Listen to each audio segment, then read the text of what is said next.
Hello everyone, welcome to our YouTube channel learning for learners. कैसे हैं आप सभी लोग। आशा करती हूँ कि आप सभी लोग अच्छे होंगे और सकुशल होंगे।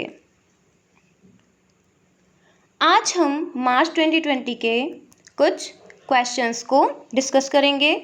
इसके पहले भी हमने पार्ट 1 में कुछ क्वेश्चंस को डिस्कस किया हुआ है, वो आप लोग जाकर देख लीजिए। सबसे पहला क्वेश्चन है, सऊदी अरब के ग्रीन कार्ड पाने वाले पहले भारतीय बने हैं, तो वो कौन है? M A. Yusuf Ali. Second question है, लेगेसी ऑफ लर्निंग के लेखक कौन है? तो आंसर है सविता छाबड़ा। ये अवार्ड विनिंग बिजनेस वुमेन है। ये hygienic research institute private limited की चेयरपर्सन भी हैं। नेक्स्ट क्वेश्चन, कोविड-19 के खिलाफ फीफा जागरूकता अभियान के लिए किसे चुना गया है? आंसर है सुनील छेत्री को। जो सुनील छेत्री हैं वो प्रोफेशनल फुटबॉलर हैं। इनको पद्मश्री और अर्जुन अवार्ड से भी सम्मानित किया गया है। क्वेश्चन नंबर 4, विश्व जल दिवस किस दिन मनाया जाता है? आंसर है 22 मार्च। क्वेश्चन नंबर 5, अंतर्राष्ट्रीय ऊर्जा एजेंसी के मुताबिक बिजली का तीसरा सबसे बड़ा उत्पादक देश कौन सा बना है? आंसर है भारत। क्वेश्चन नंबर 6, किस शहर में सुपोषित मां अभियान शुरू किया गया है? आंसर है कोटा। कुछ इससे रिलेटेड पॉइंट्स को देख लेते हैं। 1 मार्च 2020 को लोकसभा अध्यक्ष ओम बिरला ने राजस्थान के कोटा से राष्ट्रीय अभियान सुपोषित मां अभियान को प्रारंभ किया। 1000 महिलाओं को 1 महीने के पोषक तत्वों से भरपूर भोजन तथा जच्चे बच्चे की जांच, डिलीवरी और इससे रिलेटेड जितनी भी सुविधाएं होती हैं वो मुहैया करवाने के लिए इन्होंने कहा। ये सिर्फ माँ के लिए ही नहीं है बल्कि जो नवजात शिशु है उनको भी इस योजना में शामिल किया गया है। क्वेश्चन नंबर 7, स्वामी विवेकानंद कर्मयोगी पुरस्कार से किसे सम्मानित किया गया है? आंसर है जादव पायेंग। जो जादव पायेंग हैं वो असम के रहने वाले हैं। इन्हें पद्मश्री से भी सम्मानित किया गया है। इन्होंने बड़े पैमाने पर वनीकरण के माध्यम से एक वास्तविक मानव निर्मित जंगल बनाने में और उनके निरंतर प्रयासों के लिए इनको 6वें कर्मयोगी पुरस्कार से सम्मानित किया गया है। क्वेश्चन नंबर 8, श्री श्यामा प्रसाद मुखर्जी पुरस्कार 2020 से किसे सम्मानित किया गया है? आंसर है सर्बानंद सोनोवाल। सर्बानंद सोनोवाल असम के सीएम हैं। सर्बानंद सोनोवाल को गुजरात में 6वें भारत विचार सम्मेलन में राजनीति के लिए ये अवार्ड दिया गया। ये जो अवार्ड है इंडिया फाउंडेशन द्वारा दिया जाता है।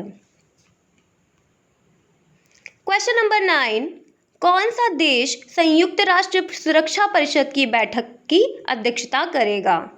आंसर है भारत। अब अगर संयुक्त राष्ट्र संघ सुरक्षा परिषद की बात आ ही गई है तो संयुक्त राष्ट्र सुरक्षा परिषद के बारे में हम कुछ जान लेते हैं कि संयुक्त राष्ट्र सुरक्षा संघ के कार्य क्या हैं। ठीक है, उसमें कितने देश हैं, कितने देश शामिल हैं, उसके कितने सदस्य हैं। तो बात करते हैं संयुक्त राष्ट्र सुरक्षा परिषद के बारे में। अंतर्राष्ट्रीय शांति व सुरक्षा बनाए रखना संयुक्त राष्ट्र सुरक्षा परिषद का प्रमुख कर्तव्य है। इसके लिए सुरक्षा परिषद के कई अधिकार इनको मिले हैं। इसमें गंभीर खतरों और अशांत माहौल पर तुरंत विचार करना और शांति में बाधा डालने वालों के खिलाफ कड़ी कार्यवाही करने के लिए कूटनीतिज्ञ, आर्थिक और सैनिक कार्यवाही करने का अधिकार प्राप्त है।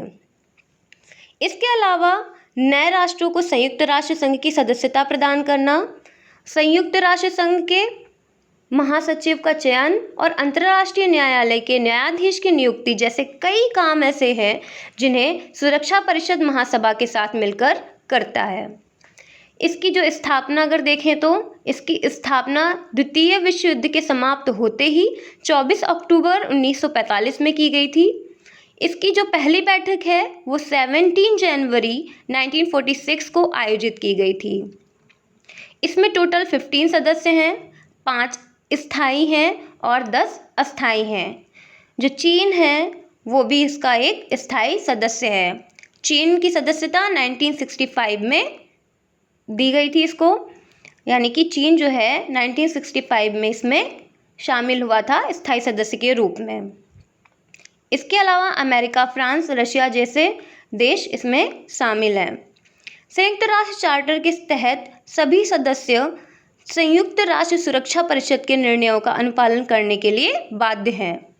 भारत जो है हमारा वो अब तक 8 बार अस्थायी सदस्य बन चुका है और 2021-22 में जो भारत है वो स्थायी सदस्यता का एशिया पैसिफिक ग्रुप में उम्मीदवार है। क्वेश्चन नंबर 10, किस राज्य की सरकार ने गैरसैंण को ग्रीष्मकालीन राजधानी बनाने की घोषणा की है? तो आंसर है इसका उत्तराखंड। उत्तराखंड की जो राजधानी है वो है देहरादून, लेकिन अभी हाल ही में राज्य सरकार ने गैरसैंण को ग्रीष्मकालीन राजधानी बनाने का निर्णय लिया है। क्वेश्चन नंबर 11, अंतर्राष्ट्रीय महिला दिवस 2020 की थीम क्या थी? तो उसका सही आंसर है I am generation equality realization women's right. ये जो हमारा अंतर्राष्ट्रीय महिला दिवस है ये महिलाओं को जागरूक करने हेतु मनाया जाता है। अंतर्राष्ट्रीय महिला दिवस अभी हाल में 8 मार्च को मनाया गया है और हर साल ये 8 मार्च को ही मनाया जाता है। पहला अंतर्राष्ट्रीय महिला दिवस 1909 में न्यूयॉर्क में मनाया गया था। Question number 12, adventure of a Daredevil Democrat किस पर आधारित है? तो ये है बीजू पटनायक पर आधारित। जो बीजू पटनायक हैं वो अब इस दुनिया में नहीं है। इनके जो बेटे हैं जो कि उड़ीसा के सीएम हैं नवीन पटनायक, उन्होंने इस बुक को रिलीज़ किया है अपने पिता बीजू पटनायक के 104th बर्थडे एनिवर्सरी के ओकेज़न पर। आगे चलते हैं। क्वेश्चन नंबर 13, हाल ही में बीएसएफ के महानिदेशक का भार किसे सौंपा गया है? आंसर है एसएस देसवाल। इनका पूरा नाम अगर देखा जाए तो है सुरजीत सिंह देसवाल। ये जो है इससे पहले जो बीएसएफ के महानिदेशक थे वो कौन थे? विवेक जौहरी, जो कि अब एमपी के डीजीपी हैं। बीएसएफ का फुल फॉर्म है बॉर्डर सिक्योरिटी फोर्स। और अगर बॉर्डर सिक्योरिटी फोर्स यानी बीएसएफ की स्थापना देखी जाए तो वो 1 दिसंबर 1965 में की गई थी। ये जो बीएसएफ है हमारा वो होम मिनिस्ट्री के अंडर में आता है। क्वेश्चन नंबर 14, किस राज्य द्वारा चापचर कुट त्योहार मनाया गया है? तो आंसर है इसका मिजोरम। इसमें क्या होता है, जो राज्य के लोग होते हैं वो पारंपरिक बांस नृत्य और संगीत कार्यक्रमों में भाग लेते हैं। क्वेश्चन नंबर 15, किस राज्य सरकार द्वारा आई एम ऑल्सो डिजिटल नामक कार्यक्रम शुरू किया गया है? तो आंसर है इसका केरल। इस प्रोग्राम को शुरू करने का एक ही उद्देश्य है कि डिजिटल टेक्नोलॉजी द्वारा समाज को एजुकेट करना इसका मेन उद्देश्य है। क्वेश्चन नंबर 16, भारत के मुख्य सूचना आयुक्त कौन है? तो आंसर है विमल जुल्का, जो कि 10वें नंबर के मुख्य सूचना आयुक्त हैं। क्वेश्चन नंबर 17, चमेली देवी जैन पुरस्कार किस क्षेत्र में दिया जाता है? तो आंसर है इसका पत्रकारिता। इस वर्ष यानी कि 2020 में 2 लोगों को ये अवार्ड दिया गया है। पहला अवार्ड द वायर की सीनियर एडिटर आरफा खानम को कश्मीर और उत्तर प्रदेश से रिपोर्टिंग के लिए, और स्वतंत्र पत्रकार रोहिणी मोहन को असम में एनआरसी की खोज करने के लिए ये जो पुरस्कार है वो दिया गया है। क्वेश्चन नंबर 18, हाल ही में राष्ट्रपति ने पूर्व मुख्य न्यायाधीश रंजन गोगोई को राज्यसभा सदस्य मनोनीत किया है। वह किस नंबर के न्यायाधीश थे? तो आंसर है 46वें नंबर के। अगर इनका विशेष देखा जाए रंजन गोगोई का, तो इन्होंने अभी जो हाल ही में राम जन्मभूमि का फैसला आया था वो रंजन गोगोई द्वारा ही लिया गया था, उसमें ये जज थे। ठीक है। उसके बाद अगर ये जो हमारे राष्ट्रपति हैं, तो ये किस आर्टिकल के तहत इनको ये अधिकार है कि किसी भी सदस्य को मनोनीत कर सकते हैं, तो वो आर्टिकल है आर्टिकल 80 खंड 3। ओके। इसके तहत प्रेसिडेंट के पास किसी भी इंसान को मनोनीत करने की पावर होती है। वो कला, साहित्य, इन सब जैसे क्षेत्रों से होना चाहिए। क्वेश्चन नंबर 19, हाल ही में जारी वर्ल्ड हैप्पीनेस रिपोर्ट 2020 में भारत किस नंबर पर है, यानी कि किस स्थान पर है? तो वो है 144वें स्थान पे। अगर देखा जाए तो 2019 में यानी कि 2019 में हमारा जो भारत था वो 140 नंबर पे था। ठीक है। और इस समय सबसे खुशहाल देश जो है वो है फिनलैंड, और 2019 में भी सबसे खुशहाल देश जो था वो फिनलैंड ही था। क्वेश्चन नंबर 20, हाइड्रोक्सीक्लोरोक्विन दवा का उपयोग किस बीमारी में किया जाता है? आंसर है मलेरिया।